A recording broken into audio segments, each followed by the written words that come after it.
Welcome to one TV news. ముందుగా బులెటిన్లో headlines చూద్దాం.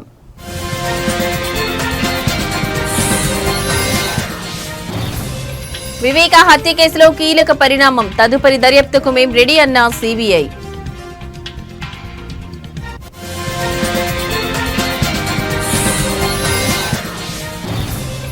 స్టేట్ పాలిటిక్స్ లో కీలక పరిణామం. హైకోర్టును ఆశ్రయించిన MLC Jayamangala Venkataramana.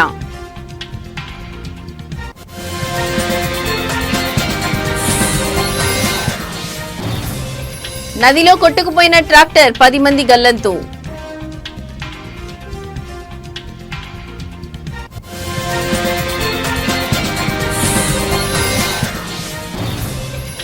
Konark restaurant chicken biryani పార్సిల్లో బొద్దింక. షాక్ అయిన కస్టమర్.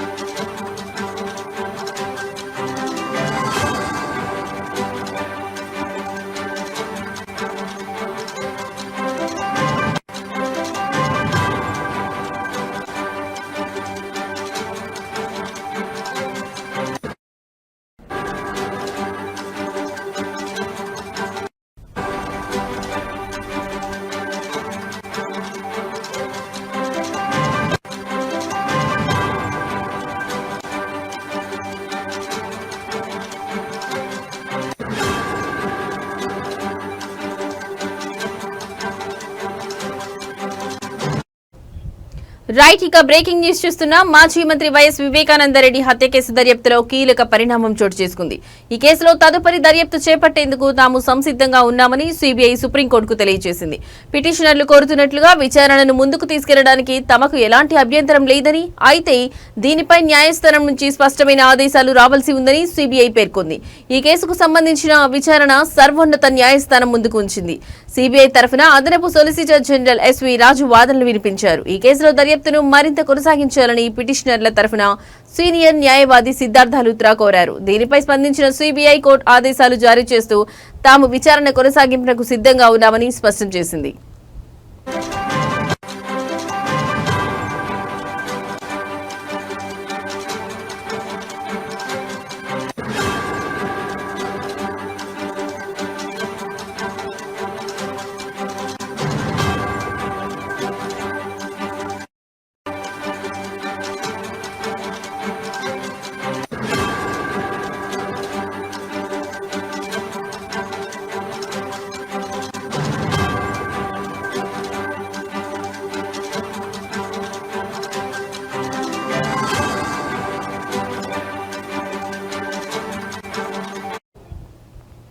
రెండు 2019లో జరిగిన వివేకానందరెడ్డి హత్యోదంతం అప్పట్లో తెలుగు రాష్ట్రాల్లో తీవ్ర సంచలనం సృష్టించిన విషయం తెలిసిందే.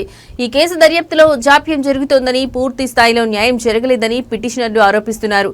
ఈ నేపథ్యంలోనే వారు సుప్రీంకోర్టును ఆశ్రయించారు. సిబిఐ తన సన్నద్ధతను స్పష్టం చేయడంతో ఇప్పుడు అందరి దృష్టి సుప్రీంకోర్టు తీర్పుపైనే నిలిచింది. దర్యాప్తు కొనసాగింపునకు న్యాయస్థానం గ్రీన్ సిగ్నల్ ఇస్తుందా లేదా అనే విషయంపై సర్వత్రా ఉత్కంఠ నెలకొంది. ఈ కేసులో కోర్టు వెలువరించబోయే తీర్పు ఆంధ్రప్రదేశ్ రాజకీయాల్లో మరోసారి చర్చనీయాంశంగా మారే అవకాశం ఉంది.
రైట్, ఇక బ్రేకింగ్ న్యూస్ చూస్తున్నాం. రాష్ట్ర రాజకీయాల్లో కీలక పరిణామం చోటు చేసుకుంది. తన రాజీనామాను మండలి చైర్మన్ కొయ్యే మోషన్ రాజు ఆమోదించడం లేదని తాజాగా ఎమ్మెల్సీ జయమంగళ వెంకటరమణ రాష్ట్ర అత్యున్నత న్యాయస్థానం హైకోర్టులో పిటిషన్ దాఖలు చేశారు. ఈ మేరకు ఇవాళ ఆ పిటిషన్పై విచారణ చేపట్టిన ధర్మాసనం కౌంటర్ దాఖలు చేయాలని మండలి చైర్మన్ తరఫు న్యాయవాదిని ఆదేశించింది. ఈ క్రమంలోనే చైర్మన్ తరఫు లాయర్ మాట్లాడుతూ తమకు కౌంటర్ దాఖలు చేయడానికి మరికొంత సమయం కావాలని అభ్యర్థించారు.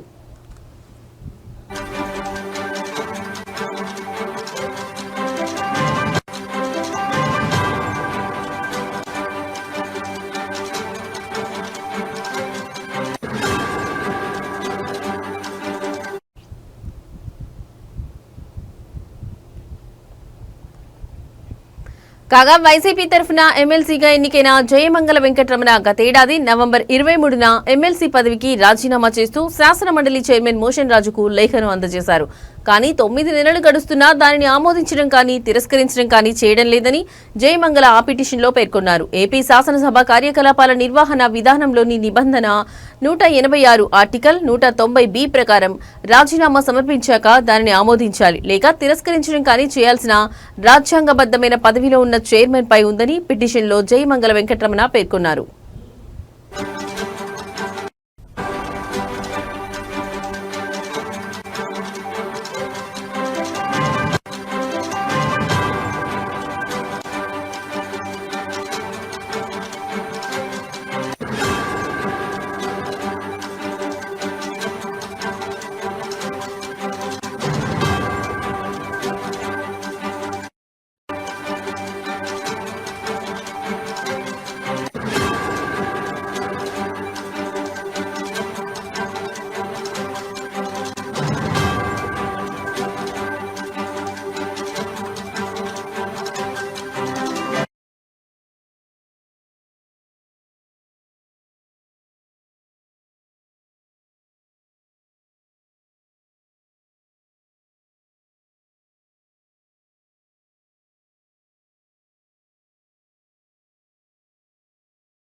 రైట్, ఇక బ్రేకింగ్ న్యూస్ చూస్తున్నాం. ఉత్తరాఖండ్ లోని డెహ్రాడూన్ లో దారుణం చోటు చేసుకుంది. భారీ వర్షాలకు ఉప్పొంగి ప్రవహిస్తున్న ఓ నదిలో ట్రాక్టర్ కొట్టుకుపోయింది. అందులోని 10 మంది కూలీలు గల్లంతయ్యారు.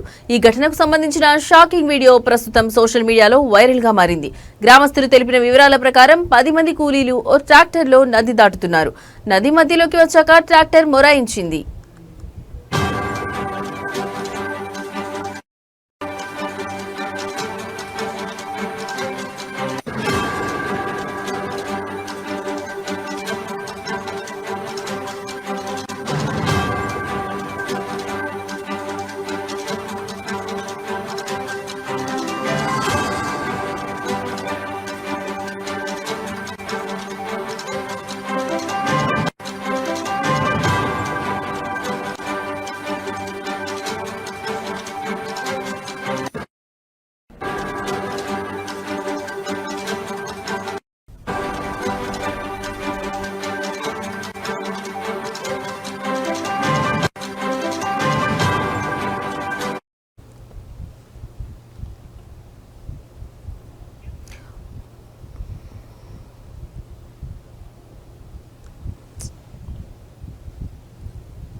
ఉధృతంగా ప్రవహిస్తున్న నది మధ్యలో ట్రాక్టర్ ఆగిపోవడంతో అందులోని కూలీలు భయాందోళనకు గురయ్యారు. కాపాడాలంటూ చేతులు ఊపుతూ కేకలు వేశారు. ఇంతలోని నీటి ప్రవాహ ఉధృతికి ట్రాక్టర్ బోల్తా పడ్డం, కూలీలంతా నీళ్లలో పడిపోవడం వీడియోలో కనిపించింది.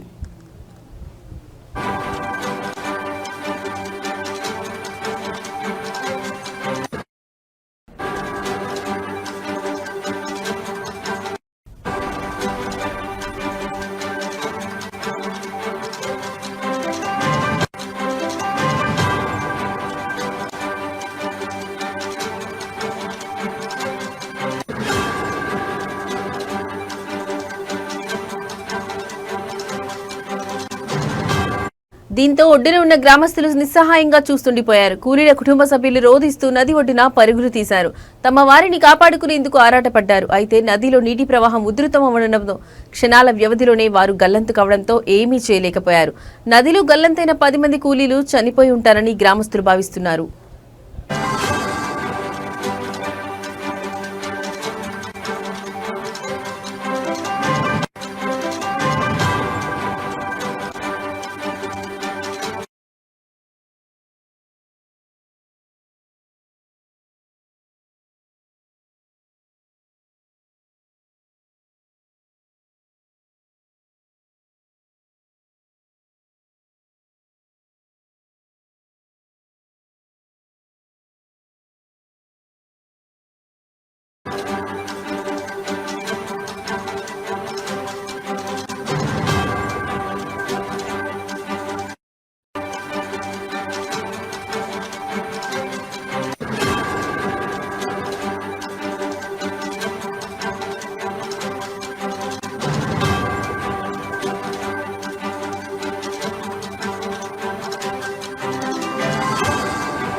రైట్, ఇక బ్రేకింగ్ న్యూస్ చూస్తున్నాం. ఇంట్లో వండింది తినరా అంటే కాదు, మాకు బయట దొరికే చెత్తనే ముద్దంటారు కొందరు. ముఖ్యంగా ఈ ఆన్లైన్ ద్వారా ఫుడ్ ఆర్డర్ చేసుకునే పద్ధతి వచ్చిన తర్వాత మగవారే కాదు, ఇంట్లో ఉంటే కొందరు ఆడవాళ్ళు కూడా భోజనం వండుకోవడం ఎందుకులే అని బయట ఫుడ్ ఆర్డర్ చేసుకుంటున్నారు. ఇలాగే ఒక వ్యక్తి ఫుడ్ ఆర్డర్ చేసుకోగా అందులో బొద్దింక దర్శనమిచ్చింది. ఈ ఘటన ఖమ్మంలో చోటు చేసుకుంది. నగరంలోని కోనార్క్ రెస్టారెంట్ నుంచి జొమాటో ద్వారా స్పెషల్ చికెన్ బిర్యానీ ఆర్డర్ చేసిన కస్టమర్ కృష్ణ ఇంటికి వచ్చిన ప్యాకెట్ తెరిచి చూసేసరికి బిర్యానీలో చనిపోయిన బొద్దింక కనిపించింది.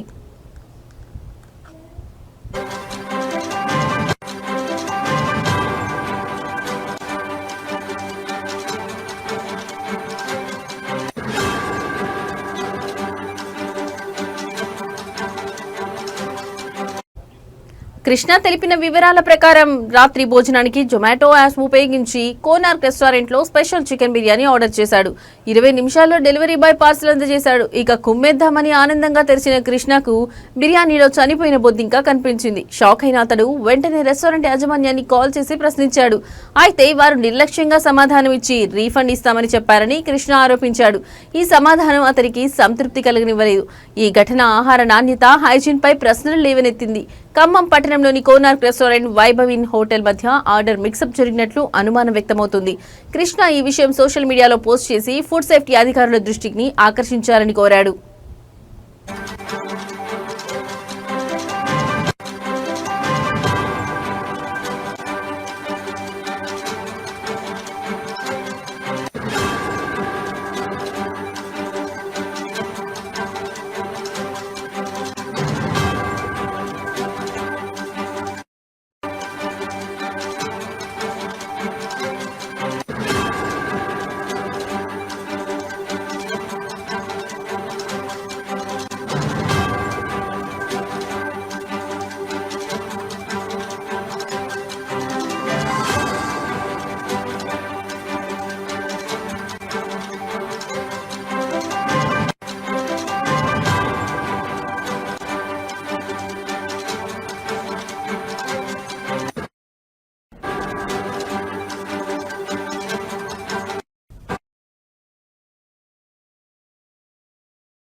అవినీతి ఆరోపణలు ఎదుర్కొంటున్న విద్యుత్ శాఖ ఏడీ అంబేద్కర్ నివాసంలో అవినీతి నిరోధక శాఖ అధికారులు దాడులు నిర్వహించారు.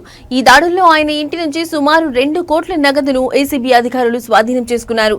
ఈ సోదాల కోసం ఏసీబీ దాదాపు 15 బృందాలను ఏర్పాటు చేసింది. ఈ బృందాలు హైదరాబాద్ తో పాటు పలు ఇతర ప్రాంతాల్లో కూడా సోదాలు నిర్వహిస్తున్నాయి. ఏసీబీ అధికారులు అంచనా ప్రకారం ఈ దాడుల్లో ఇంకా కోట్ల రూపాయల విలువైన అసామాన్య ఆస్తులు బయటపడే అవకాశం ఉందని అనుమానం వ్యక్తం చేశారు. ఈ దాడుల ద్వారా అవినీతికి పాల్పడిన అధికారులు చట్టపరంగా శిక్షార్హులని స్పష్టమవుతుంది.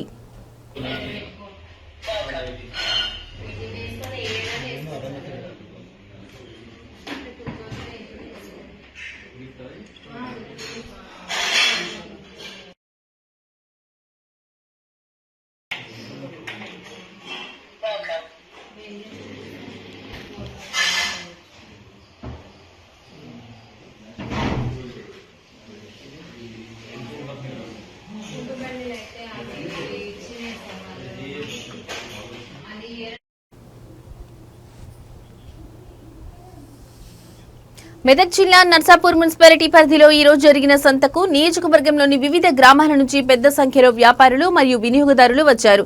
అయితే వారు వ్యాపారం ప్రారంభించే సమయంలో హఠాత్తుగా వర్షం దంచికొట్టడంతో వ్యాపారస్తులు ఆందోళన వ్యక్తం చేశారు. వాన కారణంగా తమ సరుకులు తడిచిపోతాయని, వ్యాపారం జరగదని వ్యాపారులు ఆవేదన వ్యక్తం చేశారు. సంతకు వచ్చిన వినియోగదారులు కూడా వర్షం వల్ల ఇబ్బందులు పడ్డారు. ఈ అకాల వర్షం కారణంగా వ్యాపారులకు ఆర్థికంగా నష్టం వాటిల్లింది. సంతలో వ్యాపారం కోసం వచ్చిన పేద వ్యాపారులకు ఈ వర్షం తీవ్ర నిరాశను కలిగించింది.